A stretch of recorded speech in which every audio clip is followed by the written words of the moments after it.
0345 6060 973. This is LBC. Could there be a more appropriate time than to welcome the Conservative MP and Chairman of the European Research Group, Jacob Rees Mogg, here to take your calls on Ring Rees Mogg? And before we come to the first caller, just a couple of questions from me. Mr. Rees Mogg, welcome to the studio. Mr. Ferrari, good morning. Thank you. Would Theresa May survive a no-confidence vote? I don't think a no-confidence vote is immediately in the offing.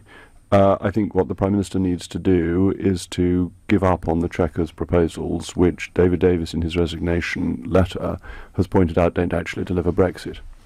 So if I read you some of this is the Prime Minister's response, this is what we take from Chequers, Mr. Rees Mogg: a new business-friendly customs model with freedom to strike new trade deals around the world, a UK-EU free trade area with a common rule book for industrial goods and agricultural products, which will be good for jobs. What's not to like about the Chequers Accord? Well, the European Union is not good for jobs. To suggest it is simply untrue. That if you look at unemployment rates across the European Union and youth unemployment rates, you see how high they are. And what we're signing up to, this common rule book, is known as the acquis communautaire. It's not some new common rule book. It's the EU's rules, which we will be accepting, and new rules which we will be accepting. And these have been job-destroying and have made economies less efficient. So signing up to that is A, not Brexit, and B, not economically wise. How damaged is she by Mr. Davis's resignation? Well, I don't think it's as much by that as by Chequers, because the problem with Chequers is that the Prime Minister was very clear that Brexit would mean Brexit. She made any number of statements indicating that she was going to do it properly, and then she has decided to have a basically Remain approach to the negotiations. And that is what has done her damage. So can a Remain PM stay in position? Well, she is in position, and the Conservative Party doesn't have a great history of changing its leader. I think it's the policy that matters rather more than the leader, and the policy decided at Chequers was decided by a majority of people who backed Remain in the referendum against the 17.4 million people who backed Leave. And this is really telling, that if you look at the Cabinet, they all voted, well, not a formal vote, they all gave their view in accordance with the view they'd taken 2 years ago in the referendum, and the Remainers sought to stymie Brexit. And I think that is deeply unsatisfactory. Let's get to some calls. I'm sure I'll have hopefully some time with you in a moment. Phil in Leatherhead, you're through to Jacob Rees Mogg. Go ahead, Phil. Good morning, Jacob. How are you? Good morning, Phil. Well, thank you, and you? Fine, thank you. My question is, do you think that Theresa May has put her party before the Brexit? No, I don't think she's put her party before Brexit. I think the difficulty is that she doesn't really believe in leaving the European Union, and she backed Remain in the first place and appointed cabinet ministers who backed Remain. And I think she doesn't see the great advantages, the opportunities of leaving this failing organisation, which has so many problems. So I don't think it's a party country. I think it's just Theresa May being Theresa May. Phil? I think you're absolutely right on that score, but I think from the outset she has been a Remainer and has left it so late. I mean, we have got very little time to get a deal together.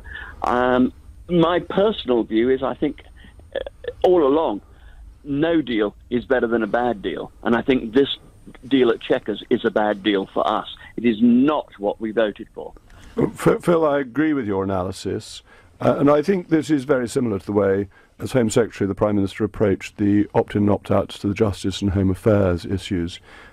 She made a great noise about having opted out of a very large number of things, and then opted back into all the important ones that made a difference and had legal consequences. And I think that's basically what she's doing now. There's a lot of frippery around the Chequers statement, but the core is that we're basically in the acquis communautaire. Phil, thank you. Paddy in Doncaster. Paddy, you're on the radio. Good morning. Morning, Jacob. Good morning, Paddy. Thank you for calling. How would you rate May's current Brexit out of 10? And as you voted for a hard Brexit, why is this something unlikely? How would you rate it out of 10, and how is a hard Brexit likely? How likely is a hard Brexit now? Jacob Rees Mogg. Well, I'd give the proposals from Chequers 4 out of 10. There are some elements which are genuine Brexit, but not enough. What is the chance of a hard Brexit? I think the chance of a no deal coming about because no proper offer is made, because time has been allowed to go by, looks likely by accident rather than design. What we should be doing is taking up Donald Tusk on his offer for a Canada-style free trade agreement, which gives us most of what we want, gives us access to their markets. He said without tariffs and without quotas, we could do the same for them, and we could do it quite quickly. But that's the base offer that we should go for, and would be better than no deal. OK, so you give it 4 out of 10 as the rating. Paddy, how many do you give it? Paddy, what do you give it out of 10, my friend? I think we're struggling with the connection with Paddy. Thank you. We move on. Now, earlier in the show, Alistair Campbell was speaking with me, and he was very excited by the fact that you were coming on the show later. So he gave me this question for you. Given that he and his have failed utterly to signal to the country what the plan post-referendum is going to be, given that his hard Brexit would do fundamental lasting damage to the economy, and if he's so confident of his case, why is he so scared of it going back to the people? So that is, if you're so confident of the plan, why don't you let it go back to the people? I know we had a break on that line, unfortunately, as well. Mr. Rees Mogg. Well, there were 3 questions in that. First of all, the question of a plan. There is a plan, is to have a Canada-style free trade agreement which gets us the benefits of free trade, which is what people always wanted with Europe. The second is the hysterical view of the Remainers on the economic consequences. They've been so consistently wrong on Project Fear. Think of the Treasury saying we'd have to have a punishment budget just for voting to leave, unemployment rise by up to 800,000. Mr. Campbell is once again pursuing Project Fear, and actually economic opportunities where 90% of global growth is going to come from are from outside the European Union. And why not a second vote? We've had a vote. Does he believe in a democracy where you carry on voting until you get the result Mr. Campbell wants? I don't think that's particularly democratic. And your views aren't coloured in any way, shape or form by what we heard from Jaguar Land Rover last week, in which they talked of tens of thousands of jobs if there was a bad Brexit deal. I thought it was a very odd statement for Jaguar Land Rover to make, because 78% of their sales come from either the UK or outside the European Union. Their European market has been stagnant, whereas their Chinese market has been growing very rapidly. And it seemed to me that it was strange for Jaguar Land Rover to focus on their declining market rather than on their growing markets, which have nothing to do with the European Union. Tom's in Liverpool. You're through to Jacob Rees-Mogg. Tom, go ahead. Yeah, morning, Nick. Yes. Morning, sir. My question, good morning. My question for Mr. Rees-Mogg is this: that it's been no secret for years that the Tory party is split from top to bottom over Europe. Is it now just not inevitable that the only solution for the party is to divide into two, probably a pro-Brexit party and a pro-Europe party? The animosities are just so visceral between the two camps. It seems to me, as an outsider, almost impossible for them to survive together. Tom, that's a very interesting question on how deep the divisions are. And I think you're right to say top to bottom, or perhaps top from bottom. Because if you talk to the grassroots of the Conservative Party, and indeed Conservative voters, polling shows that 70% of Conservative voters are in favour of a proper departure from the European Union. And in Conservative associations, I would expect that that would be even higher. So the Conservative Party is very strongly in favour of Brexit. The leaders, I'm afraid, have been bitten by the establishment bug and are nervous of leaving. And that's a problem for the party, and it leads to this division. What's the antidote, then, if they've been bitten by the bug? The antidote is that the leadership should carry out the result of the referendum, and that would keep the party together.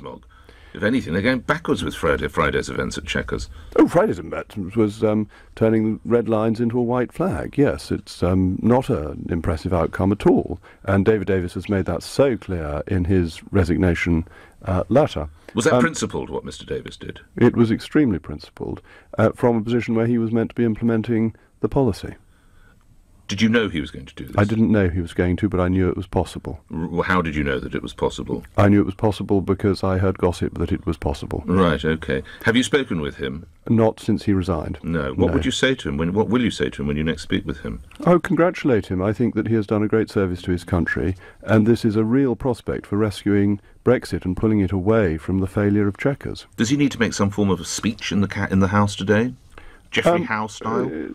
The personal statement that is allowable by any member of Parliament, no more than 3 minutes and the text shown to the Speaker in advance, can be a very dramatic parliamentary moment, but just because Geoffrey House was doesn't mean that all in future will be.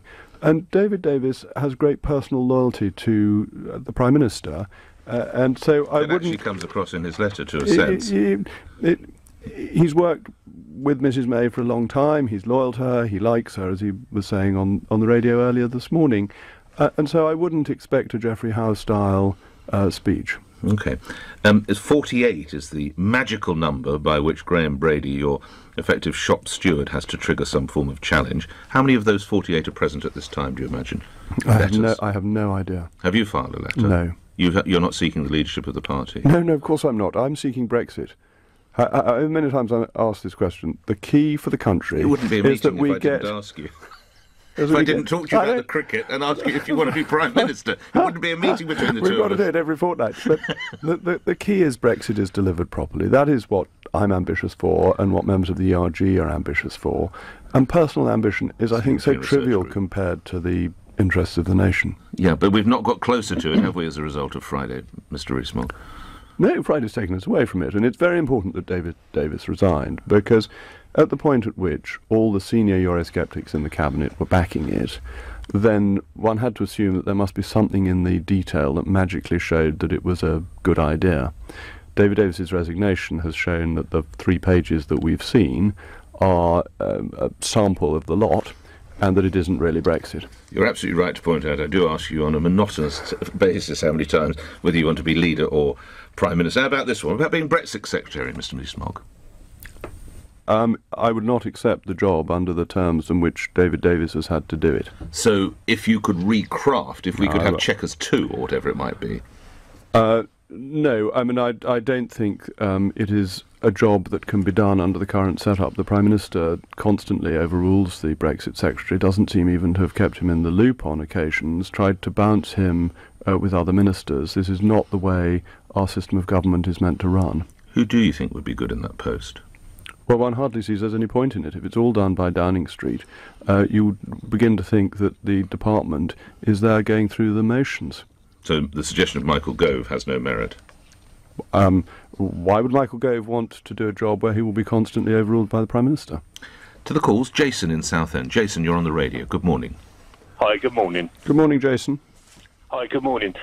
My question would be, why is the UK government so scared to negotiate with the European Union? It seems like they keep being the ones that to make the concessions, and they seem to have been on the back foot from the start. Now, as far as I'm aware, David Davis himself was a Remainer who has now quit because it seems he can't negotiate with the European Union. Why is the government so obsessed with trying to get a deal with them now rather than playing a bit more hardball? Mr. Rees Mogg. Well, Jason, I agree with you. And David Davis was a Leaver. He campaigned strongly for Leave. Yeah. But he said in his letter, the general direction of policy will leave us in at best a weak negotiating position and possibly an inescapable one. So David Davis has basically resigned for your reasons, that he thinks the negotiating position is too weak. And I'm afraid I think the reason for the weakness is not that members of the Cabinet lack backbone, but they don't actually believe in Brexit. That's the underlying problem, and you see this so clearly in the votes in the Cabinet, that the Remainers voted not really for Brexit, and the Leavers believe in it. And I heard a statement from a government source who said the government faced 2 problems. One was how to deliver the Leave vote, and the second was how to make it a success. Now that very comment implies that the government doesn't really believe in Brexit, because people like me think leaving is a phenomenal success in itself and gives us all these opportunities to manage the economy the way we want, to set our rules, to set our domestic policy agenda without Brussels interference. And the thought that there is a balance between leaving and a success seems to me an indication that the government simply doesn't believe in the policy that it has promised the people, and governments must stick to their promises. Quick response from you, Jason.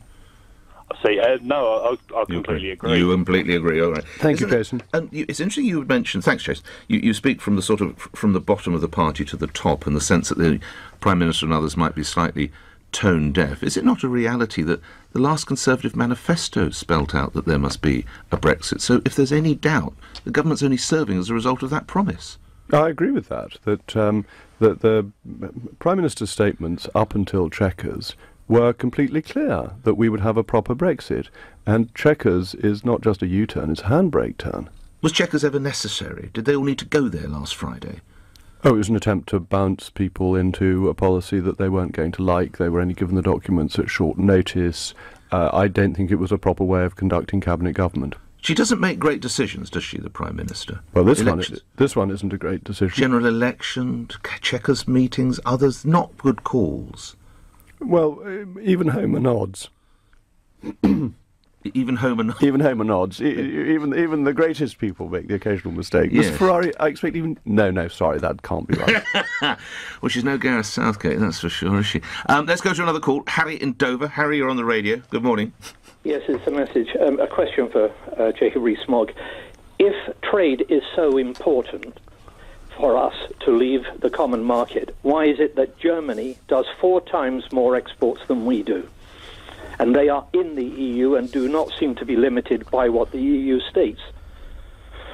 Well, the issue with trade for us is as much goods coming in as going out, and that the EU forces us to have higher costs of food, clothing and footwear, which, as I've said on this programme before, hit the incomes of the least well-off in society the hardest, and makes our economy less competitive because we're buying higher-priced goods. So the issue with trade is both ways. It's not just one way, and we need to be freer to do trade deals because what we're trying to sell is basically services, and most trade deals done by the European Union have concentrated on goods, so haven't been particularly to our advantage.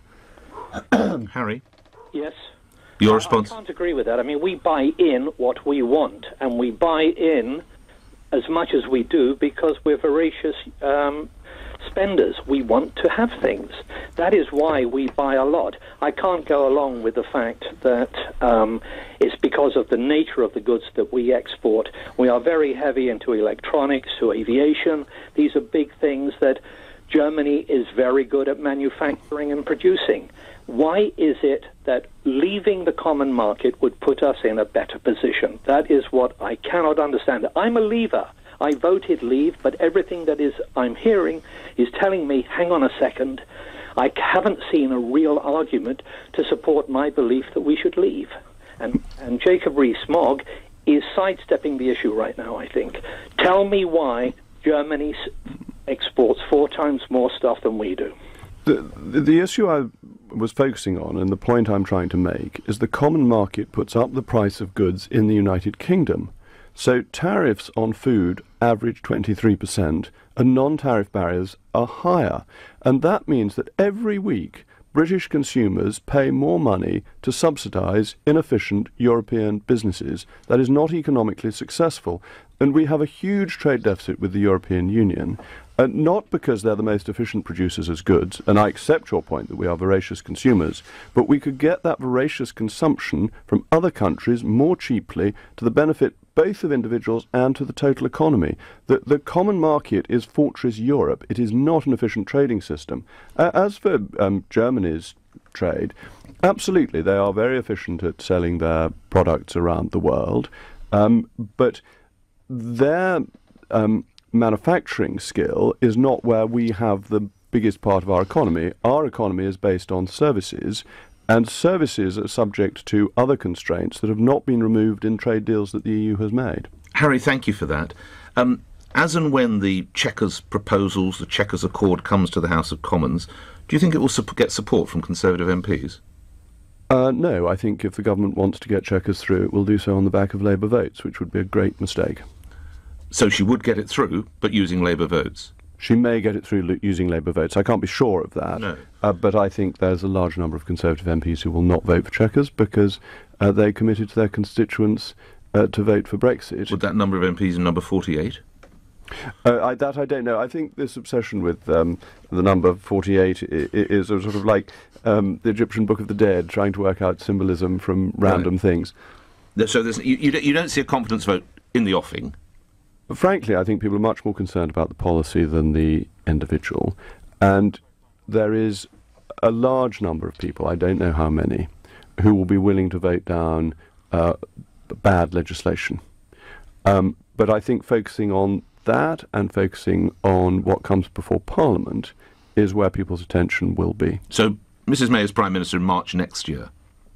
Who knows when she will decide that she's had enough of this. Well, the decision might be made for her, of course. I think the odds are that, yes, she will be Prime Minister in March of next year. All right, let's come to some more calls.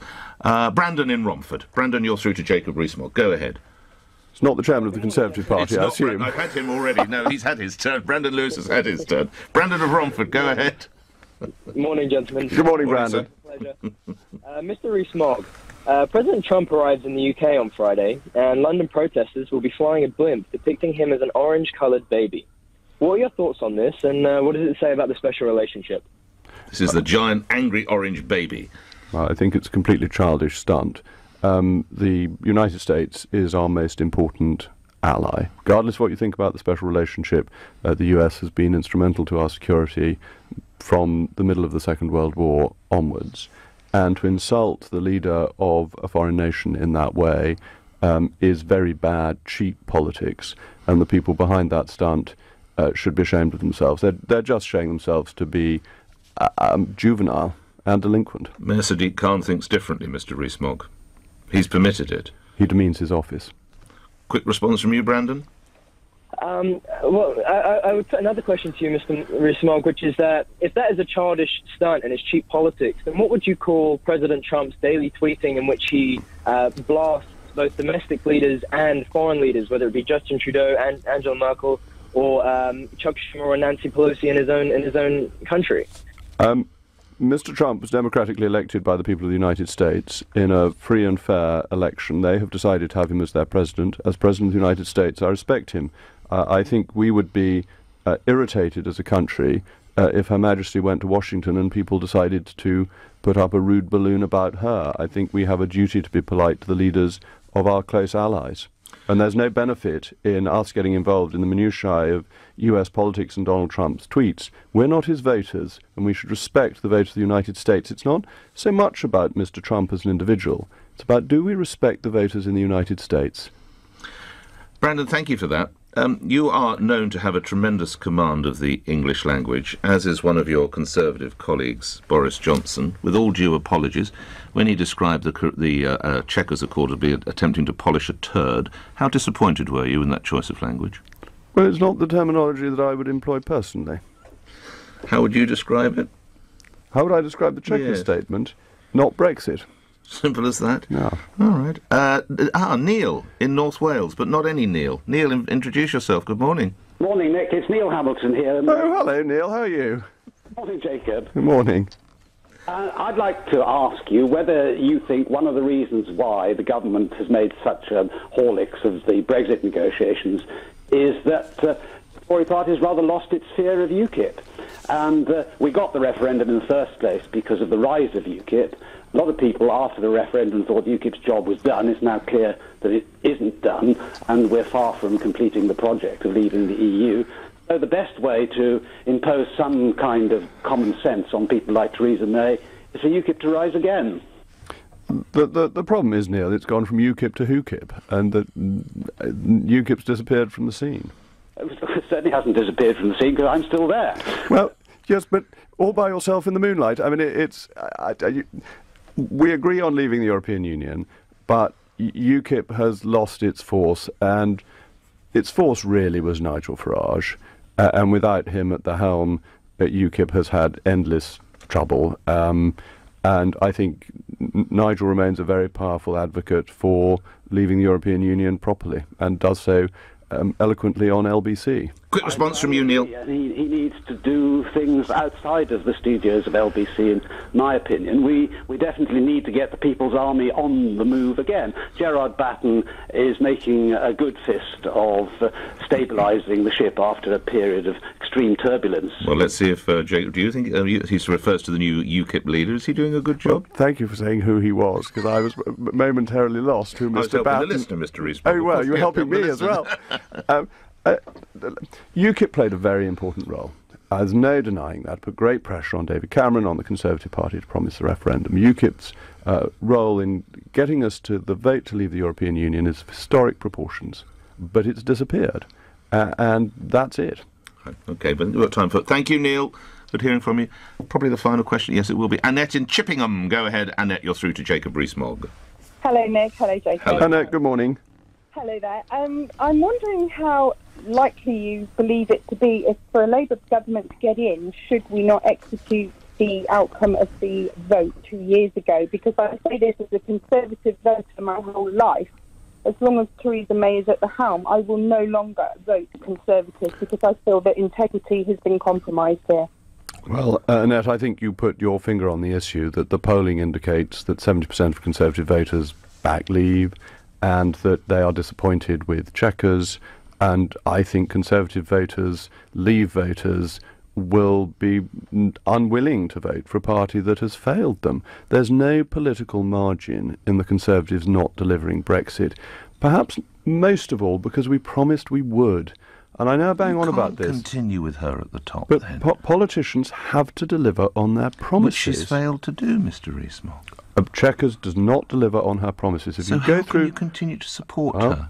She is the Prime Minister, and I want the policy to change. But what likelihood is there of a policy change? You've just spelt out 70%, and I take that figure. And someone like Annette, who's clearly a party supporter, can no longer put a tick in the box all the time Mrs May heads the party. Well, I think we need the policy to be changed, and I hope that people like Annette will tell their Conservative members of Parliament how strongly they feel. I think this is really important, because I think that voters want Brexit done and done properly, and particularly Conservative voters, and that the leadership of the Conservative Party needs to understand this and get back to where it was before Chequers. Quick response, Annette, before I let Mr. Rees-Mogg go.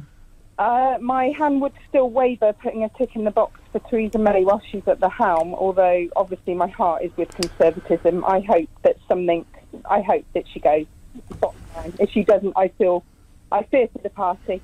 And I fear that Corbyn will be in at number 10. Isn't that a real danger? Thank you so much, Annette. Isn't that a real danger that you and your colleagues, the Conservative Party, allow Jeremy Corbyn into number 10? I think Annette is right. If we don't do Brexit properly, that is the best chance for Jeremy Corbyn, because people will feel so badly let down. And how would the country view the Conservatives subsequently? Well, it would be very bad for us. And this goes to my point that if the government tries to get a weak Brexit, a non-Brexit through on Labour votes, the Conservative Party will be in serious trouble. As we've been speaking, it's funny you were talking, I talked to you about how likely it is they might be able to get the Chequers deal through the House. You said they'd need Labour votes. It's just been announced that Labour MPs have been invited to a briefing on the Chequers deal by the Prime Minister's Chief of Staff later today. So that's the Labour team. You smile wryly for my radio listeners. Your reaction, Mr. Rees-Mogg? My reaction is that the government realises that it hasn't got Conservative votes for this non-Brexit, and will therefore try to rely on the opposition.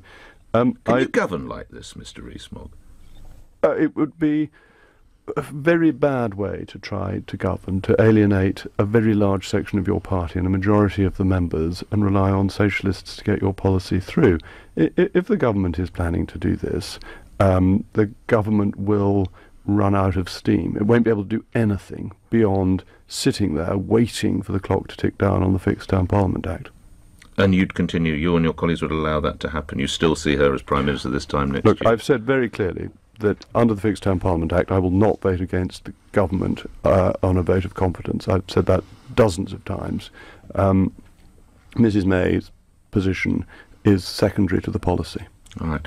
Should we lift the mood lastly? I know you're hugely supportive of cricket. I don't know whether any of your children into football in any way. Well, they've started getting the football cards and making great collections of all the footballers and all of that. So yes, World Cup mania has hit the reached the Rees Moggs. I even watched most of the match on Saturday. Fantastic. I watched the first half and then listened to the second half on the radio. And will you be watching the semi-final that England's progressed? Do you think England can lift the World Cup?